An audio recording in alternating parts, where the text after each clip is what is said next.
In your life, you go through processes, you go through things. They say dance relieves a lot of stress and anxiety, depression. And to me, yes it does.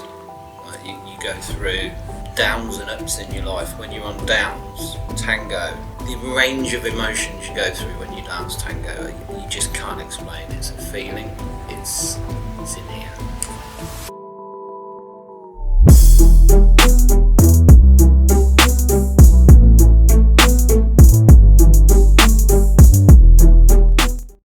Connection. Musicality. Bliss. Connection. Passion. Connection. Expression. Pasión, vida, amor, ternura. Es una compaginidad con la pareja y es algo dramático de exponer. El tango es una exposición entre dos personas, una pareja, al son de la música. Es vida. It's probably all-consuming for me these days. Even just thinking about it now, my heart's all of a flutter. To be able to go through a tanda, establishing initial meeting with somebody, and then the second dance being more comfortable, and the third being absolutely perfect, and joy if there's a fourth track in the tanda. It's all about the connection, the embrace, dancing in a close embrace with partners, establishing that connection, that 10 minutes of magic. And to me also it's about the joy of discovering new steps, new techniques, new people to dance with. It's a very challenging dance and that's a good thing and I enjoy it, but to me it's all about the connection, the embrace. I've been dancing tango for so many years that it really has become part of my life, and not just because I'm working with tango. I have my own tango school. Before that I was already dancing tango for many years, and yeah, it really got into my body and my soul, and this is a way of life. Not just a dance, it's socialising, it's friends, it's happiness, it's feeling free. So it's a lot of things to me. I just wished I started earlier. I'm doing it for about 17, 18 years now. Never get tired of it. Like to do more. The most demanding and rewarding dance I've ever done. You can completely lose yourself in the music, and when you have a really good dance, at the end of the track, you and your partner look at one another and you do not know where you've been for the last 3.5 minutes. Passion and extravagant dance with a lot of great connection with the person you dance with. And it's pretty technical as well at times. It's got everything. Una passione che mi ha preso, io ho cominciato a ballare 6 anni fa per caso, perché mi affascinava da tanto, poi ho deciso così di cominciare a prendere lezioni senza avere un partner, e adesso ho cominciato anche a viaggiare con il tango, ho costruito tutta una rete di contatti, di amicizie che non avevo prima, ed è una cosa che riempie di gioia la mia vita, diciamo, è fondamentale, non rinuncerei mai più al tango. Il tango è stato per me la seconda danza, perché io sono classica, ho fatto contemporaneo pure con Rumble Ballet here. Per me il tango è venuto dopo il 40. Diciamo per me la danza è stato sempre non qualcosa da divertirsi, non qualcosa sociale, è stato sempre qualcosa da studiare, da imparare, di fare. Poi ho cominciato, diciamo così, mi sono specializzata a lavorare molto con le ragazze, con le donne, per il fatto del fisico, del corpo, perché io sono una convinta che senza le buone posizioni del corpo te non riesci a ballare assolutamente niente. Siccome il tango dopo il 40 è diventata una danza per i ballerini, sono entrati i ballerini professionisti dentro il tango, è cominciato a diventare molto difficile. I nostri genitori forse ballavano un tango così, la donna seguiva l'uomo, passi diversi, si aggiungevano delle cose che avevano bisogno dell'equilibrio, della posizione, della conoscenza del corpo, e allora mi sono messa a fare pilates e a lavorare con dei ballerini rispetto alla posizione del corpo, tutto quello che ci voleva, perché il tango mi ha cambiato il corpo. Il tango è una danza, lo so che ogni danza ti modifica il corpo. Per il tango, da diventare una ballerina classica come ero io sempre sulla punta, ho dovuto voluto dividere il corpo, fare un sacco di cose che io non riuscivo a capire, ma che sto facendo? Così dopo 3 anni ho cominciato a ballare il tango veramente come si deve ballare socialmente. It's a passion, it's a dance that's so different to all the others, and there's a connection between your partner. And when we first connected, it was so beautiful. And I just love the fact that we are learning all the time new moves, and before you know it, the evening's gone. It's so lovely to meet a partner that you can then share that passion with, you know, because I think it's very difficult for people that don't dance to understand the excitement and the interest of wanting to go and find somewhere to tango. The whole ritual of getting ready and choosing what am I going to wear tonight, and you know, how am I going to have my hair and what shoes am I going to choose, and you know, the makeup and your nail varnish, and making that effort is really important. It's a very enjoyable social activity. I started doing tango about 11 years ago. I was doing other dancing at the time, but tango gradually took over. I've been teaching it now for 3 years or so, which is good fun.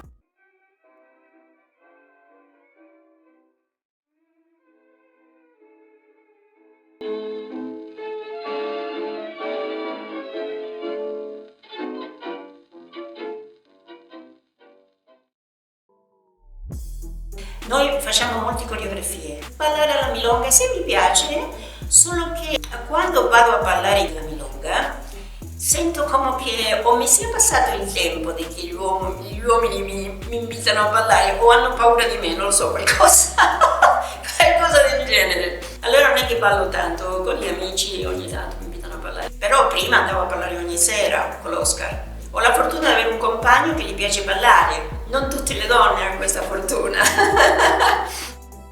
Well, I dance pretty much every other day in my kitchen, and then I grab whatever opportunity I can to go out. So I suppose on average about once a week I manage to get somewhere, but it could be anywhere. It could be a wedding, it could be Oxford. I look at the phone and I see where there's something, and if I'm free, I'll go. 2018 I started.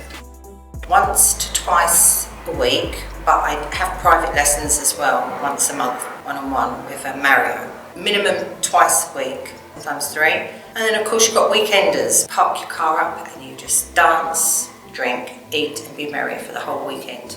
Normalmente yo trabajo con el tango, voy a Corrientes, North London, y ahí trabajo 2 veces por mes, cada 15 días. Igual, lo disfruto, me gusta, lo siento, lo valoro y trabajo con lo que me gusta. Ahí lo practico, me toca bailar con cualquier cantidad de mujeres que van a la milonga de Oscar y Sofía, igual a Corrientes, y algunas veces voy a Negracha, o sea que lo practico frecuentemente. Ho iniziato prendendo classi regolari un paio di volte a settimana e poi mi sono accorta che non mi sembrava di procedere tanto e allora ho cominciato a prendere lezioni private. Ho un insegnante argentino che però vive in Bulgaria e ogni volta che viene 2 o 3 volte a settimana lezione con lui e poi quando riparte digerisco, come dire, assimilo piano piano tutto il contenuto che ho imparato. Durante periodi in cui non c'è lui prendo lezioni private con un altro maestro argentino una volta ogni 15 giorni e poi a casa pratico, mi esercito chiaramente tutti i giorni un pochino, milonga, non tantissimo, io sto a Monaco di Baviera e non sono super entusiasta delle milonghe locali, vado una volta a settimana in media, però viaggio appena posso, cerco di partecipare a tutti gli eventi possibili. Ecco, fuori dalla Germania di solito, in Italia, in Spagna, in Portogallo, in Grecia, dove capita. Average probably 3 times a week. I go to a tango lesson on a Tuesday night, I teach on a Thursday night, and then I'll do the social dancing normally at the weekend, Saturday or Sunday, depending what's on. It's been a little bit hit and miss because I'm trying to find my home for my classes, and where I live the nearest class is only 20 minutes away, but the atmosphere there is not very good. I don't feel comfortable, so the next nearest class is 45 minutes away and they're lovely people, but the standard is not quite where I want to be, but that sounds dreadfully snobbish. Everybody's got to start somewhere. I had to start somewhere. Class-wise, hit and miss, try to do once a week. Milonga's at least twice a week. Not as often as we would like. We did a weekender and I really felt that was a big shift for Giulio, in a sense of almost reconnecting and finding his passion and actually confidence. And I think the getting back into tango, whereas we'd only go quite local to dance, Milton Keynes. Now we try and do it every weekend. We'll go up to Loughborough, down to Harlow. We did Letchworth, and we love it because we can see the different styles of teaching and we're taking it all in. You do miss it, don't you? When you've missed a few weeks, it's almost like you're itching to get back. We practice much less than we should. Myself and my wife Anne, we practice about once a week on average, maybe for an hour or two. We teach more than we practice. We dance socially, I guess about 2 to 3 times a week. We organize classes for all levels, from complete beginners to intermediate to advanced. And we organize social events where people can dance and socialize and enjoy dancing tango together. We organize events. We do private classes. We help people with their wedding dance if they want to do a wedding dance. So basically we do everything that has to do with dancing tango. Yeah, I've been doing that for 15, 16 years now. I'm fortunate that I have my own studio at home, which can be used for video or in fact to dance. It's about 5 meters square, and if you've been to Buenos Aires, that is a huge area to dance in. So that was particularly good, and Zoom hookups there did that quite frequently. So the pandemic, as far as the amount of dancing I was doing, there were fewer milongas, but a lot more tuition. Ho fatto dei webinars online sulla musicalità, sull'ascolto, lavorando su me, sulla mia tecnica, sull'asse, l'equilibrio, questo tipo di cose ho continuato a farle durante la pandemia. E poi ho mantenuto chiaramente da lontano i rapporti che poi sono riallacciati dopo la pandemia. È stato un approccio diverso, ecco, ma non è stata sicuramente un motivo di smettere di ballare. Yeah, so it started off as a bit of a nuisance because clubs shut down and there was nowhere to go. And then it turned itself on its head. So as you might remember, the bubble system occurred. And so I formed a bubble, because I was living on my own, formed a bubble with a fellow tango dancer. And then we actually practiced in our houses together. And we took videos of our dancing. So ironically, I think personally it helped me. But yeah, socially it wasn't so good. So yeah, pros and cons. It did affect a lot of people more than it affected me. I've got many hobbies, DIY and loads of stuff, so I was okay, but for a lot of people it was very hard. At the time I was running a group with someone else called Tango Moon, and when we was allowed to go back in fixed couples, that's what we did. We went by all the rules, doing the COVID test, people that had been vaccinated, and that was another issue because some people weren't vaccinated and it caused a bit of issue with people that had. And the masks, it was very, very hard. I think people aged during the pandemic and a lot of people never got back to dancing, which is very, very sad. En la pandemia nos afectó, a cada uno nos afectó en diferentes formas. A mí no me afectó en la pandemia, porque pues yo veía programas que hay en mi país que hacían por YouTube, tomábamos clases grupales por Zoom. No me afectó en la pandemia realmente. A mucha gente sí les afectó y nos cohibió y nos atrasó un poco, pero particularmente para mí no. Yo practicaba en la casa, me dio espacio, me dio tiempo para ver mucho video, ya que no estábamos en el trabajo. Yo le saqué mucho provecho a esa estadía en la casa. Aprendí algo más, técnica. Sí. was completely paused to the tango community and the tango dancing that I did. We had to obviously stop going to venues, we had to stop mixing with people, so all the tango lessons and the tango milongas for several months. But as things gradually opened up, we were able to go to certain events, sometimes in bubbles, sometimes with fixed partners. And there was also a couple of underground milongas that I was able to go to, and they were outdoors, so they may technically have been legal, but I wouldn't really have liked to have to try and prove it. But it was just wonderful because people were able to get together for the first time in several months and dance together. It was wonderful to see the joy on people's faces as they started tango again. The pandemic scuppered my plans a lot. I'd made up my mind that I was going to learn Argentine tango. Previous to tango, I was doing modern jive. Just loved the partner dance relationship. And there were some moves in there that were tango-esque. And I thought, this is what I really want to do. So then when I'd made up my mind, the pandemic hit and we were all locked down and I was like a caged animal, desperate to get out and just couldn't do it. And then when some of the restrictions were lifted, I was very lucky that I came across my first club. But it was very strange dancing with masks on. I found that very odd, but fully understood it and embraced it because this was the beginning of my journey. That as the restrictions became less and less restrictive, we were able to take the masks off, given the choice. At the end of 21, I needed to learn more quickly. So I took myself off to Buenos Aires and had intensive lessons, 20 hours of lessons and milongas every single night for 12 nights. I was exhausted but elated. The pandemic was almost a killer blow for tango. If you consider the tango milonga, everyone is dancing with strangers, they're dancing with people they don't associate with normally, they're dancing very close with them, they're breathing on them for a long period of time, for 10 minutes at a time, and you're in an enclosed atmosphere with lots of other people as well.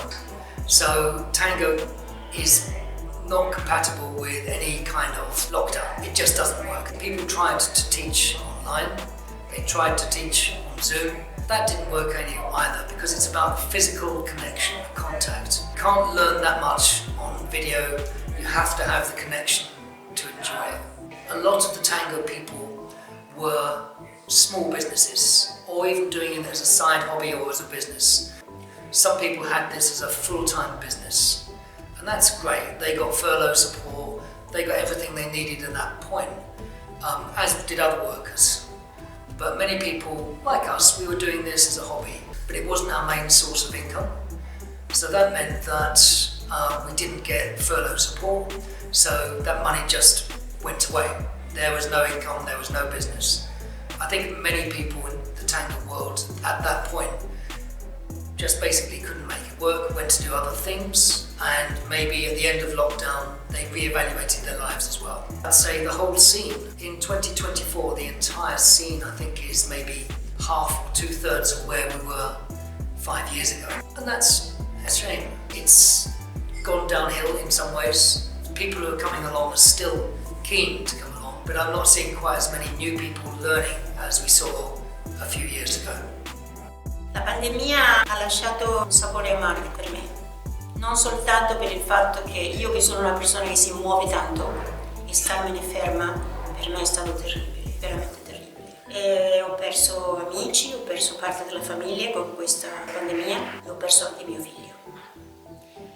È stata un'epoca molto significativa per me, difficile da superare. Quando penso, non voglio guardare indietro, però quando ci penso sopra mi fa ancora paura. Questa lontananza dalla gente, di non poter parlare con nessuno, di non poter uscire di casa, questo dolore di non poter viaggiare, vedere le ultime ore del mio figlio, è stato tremendo, sì sì. È stato molto difficile per tutti quanti. E per il tango non ne parliamo poi, un disastro. Noi siamo stati chiusi 18 mesi, abbiamo cominciato per 2 mesi, siamo fermati un'altra volta, chiudere un'altra volta. Sì, terribile. Well, it was hard. One of the things that made the pandemic difficult is that from one day to the next, you're in the desert. It's like before the pandemic, this is what we did. Like the reason why we dance is to to hold each other, to connect with each other, and all of a sudden you're being deprived of that. And now finally coming back is like, okay, we can breathe again, we can nourish ourselves with dancing tango and connecting with other people.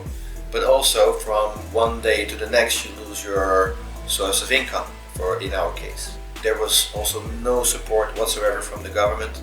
We tried to apply for different grants, and every time there was one issue or the other why we didn't qualify. So already the pandemic was anxious enough, but on top of that, to receive no support whatsoever from the government was quite frustrating. Coming out of the pandemic, people were very careful, quite nervous, anxious to come back. So it took at least a year and a half for people to start to relax, to start coming back to the classes, the social dancing. And luckily now things are starting to start to feel like things are getting back to normal.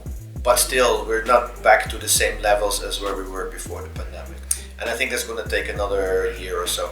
Besides the financial thing, that physical connection with other people, missing that for 2 years is like, yeah, that was the most difficult part. We tried to make up during COVID when we missed going dancing and getting dressed, and there'd be occasions where we would actually dress up ourselves and just made it a special night. It just took over the night. It was so beautiful. Yeah, we would dance in the kitchen and move all the cupboards to one side and find a little bit of space. It was lovely because although we weren't dancing socially, we were so lucky compared to so many of our friends that weren't able to have that during lockdown. It's taken us a long time to go back. I would say only the end of last year. We're both in situations where family members are vulnerable, that have illness, cancer, and my daughter was pregnant through the first lockdown. We were very conscious of not feeling that closeness that you have obviously with dance, that we would come back with COVID and then pass it on. So we were probably overly cautious, which was necessary for us. Some of the places where we first went back to, you could dance, but just with your partner. So they would put markings around a square with maybe a chair, and you'd have the instruction, but you stayed within your square with your partner, which felt very strange to begin with, but at least that was a step forward rather than being isolated in your own home. You could wave to someone across the dance floor, and that all seemed so alien, but it was quite frightening, wasn't it? It Really, was. when you think. We forget so easily, I think, of how bad it was. And we lost 2 dear friends that were salsa instructors as well, so that was a real kind of shock to our system. Interestingly, both our parents loved dancing. We've got photographs actually, one of Julia's mum and dad dancing, one of my mum and dad dancing, one of my grandparents dancing. So although they didn't all dance tango, but they all had a passion for music and dance. We're from different cultures. There is a connection of dance historically, if you like, ancestrally, which is beautiful. I still actually keep my mother's dance shoes hanging in my dining room as a reminder that you dance whilst you can, because we never know how long. Sorry, I get emotional. That we can dance. That we can dance.